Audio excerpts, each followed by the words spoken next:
Imagine a dish that brings together the earthy tones of okra with the hearty richness of meat, all combined in a unique recipe that originates from the heartland of Egypt. This is no ordinary okra dish. This is the famed Weeka okra, a delicacy savored in the rural regions of Egypt, now ready to be recreated in your kitchen. Begin this culinary journey with a kilogram of your favorite meat. Immerse it in water to start creating a flavorful broth. Allow it to simmer until the meat is tender and the broth is rich with the essence of the meat. Simultaneously, prepare a kilogram of okra. Cut off the ends and slice them into bite-sized pieces. You'll notice that okra has a unique, slightly sticky texture. This natural gelatinous quality will lend a delightful thickness to the dish. Once the meat has cooked thoroughly, introduce the sliced okra to the broth. Let it simmer until the okra changes color to a beautiful golden hue.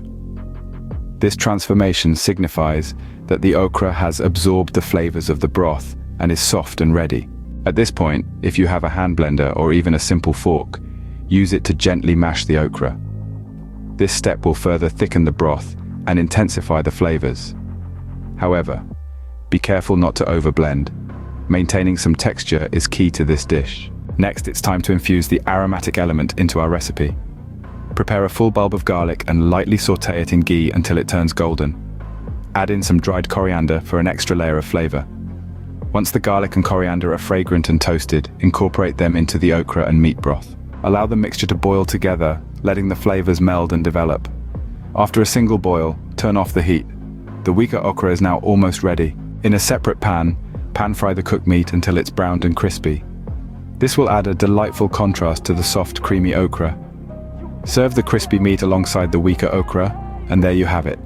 A dish that's a symphony of flavors and textures, and a testament to the culinary brilliance of rural Egypt. In summary, the Weeka okra recipe involves simmering meat to create a broth, adding and cooking okra until it softens and changes color, mashing the okra for texture, infusing the broth with sautéed garlic and dried coriander, and finally serving it with pan-fried meat. Each step is simple, yet contributes to the overall depth and complexity of the dish. It's a recipe that's as enjoyable to create as it is to savor. Enjoy this culinary adventure into the heart of Egypt, and may each bite bring you health and happiness.